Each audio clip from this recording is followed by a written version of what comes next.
হ্যাঁ guys, welcome to ফিল্মিভার্স। তো আজকে যে মুভিটার ব্যাপারে কথা বলবো সেটা শুধুমাত্র একটা মুভি না, সেটা একটা মাস্টারপিস।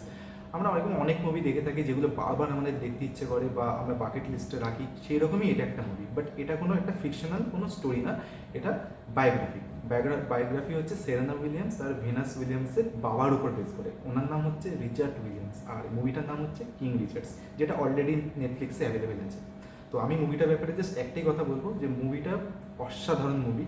শুরু থেকে শেষ পর্যন্ত পুরো আপনাকে পুরো জমেই রাখবে মুভিটাতে। আর মুভিটাতে যে মেন রিচার্ড উইলিয়ামসের ভূমিকায় যে রোল করেছে সে হচ্ছে উইল স্মিথ। আর উইল স্মিথ আমরা জানি খুবই ভালো একটা, আমার দেখা বেস্ট পারফরমেন্স হচ্ছে এই মুভিতে উইল স্মিথ যেটা দিয়েছে। এই মুভিতে যে সেরেনা উইলিয়ামস আর ভেনাস উইলিয়ামসের যে কেরিয়ার, মানে ছোটোবেলা থেকে তাদের বাবা যে তাকে ওদের দুজনকে কীভাবে যে ট্রেন করেছে পুরোপুরি সেটার উপর বেস করে মুভিটা। আর আমরা এটা শুনে রেখেছি, এটাও আমরা অনেকদিন আগে থেকেই শুনি যে ব্ল্যাক আমেরিকান আর হোয়াইট আমেরিকানদের মধ্যে অনেক ইস্যু আছে।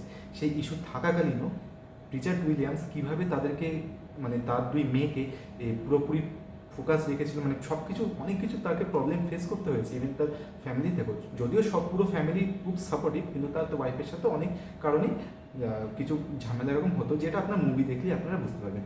কিন্তু তার পুরোপুরি ফোকাস ছিল সেই দুই মেয়েকে, মানে ভেনাস উইলিয়ামস আর সেরেনা উইলিয়ামসকে ওয়ার্ল্ডের টপ টেনিস প্লেয়ার বানাবে। সেই হিসাবেই পুরোপুরি তাকে সেই ওদের দুজনকে সেইভাবেই ট্রেন করে। ইভেন তাদের মাও তাদেরকে ট্রেন করে। আর পুরো ফ্যামিলি খুবই সাপোর্টিভ। তো আরও টোটাল 5টা মেয়ে আছে, আরও 3 বোনও খুব সাপোর্টিভ। এটা আপনারা মুভি দেখেই বুঝতে পারবেন। মুভিটা যদিও 80s আর 90s ওপর বেস করে মুভি, আর সেই টাইমে যেমন কালার গ্রেডিং হওয়া উচিত এই মুভিটাতে এক্স্যাক্ট ঠিক সেরকমই কালার গ্রেডিং দিয়েছে। কোনো জায়গায় কোনো ওভার অ্যাক্টিং কিছু নেই, প্রত্যেকটা ক্যারেক্টারের মধ্যে সেই রকমই পোটেনশিয়াল। আমি যেমন আগের ভিডিওতে যেটা বলেছিলাম, লাস্ট যেটা রিভিউ করেছিলাম, কোনো পোটেনশিয়াল ছিল না বা কোনো দম ছিল না, বাট এই মুভিতে সেটা নয়। আপনি প্রত্যেকটা ক্যারেক্টারের সাথে আপনি নিজেকে অ্যাটাচ করতে পারবেন, আর প্রত্যেকটা ক্যারেক্টারের মধ্যে একটা সেরকম পারফরমেন্স সেটা ফুটে উঠেছে। আর উইল স্মিথ তো অবভিয়াসলি যখনই স্ক্রিনে এসেছে তখনই মানে জাস্ট পুরো জমিয়ে রেখেছিল, আর পুরোপুরি ফোকাস তার উপরেই ছিল।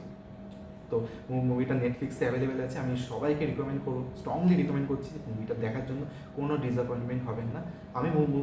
আমি মুভিটাকে রেটিং দেবো 9/10। তো আপনারা মুভিটা দেখুন, দেখে আমাকে কমেন্ট বক্সে জানাবেন কেমন লাগলো।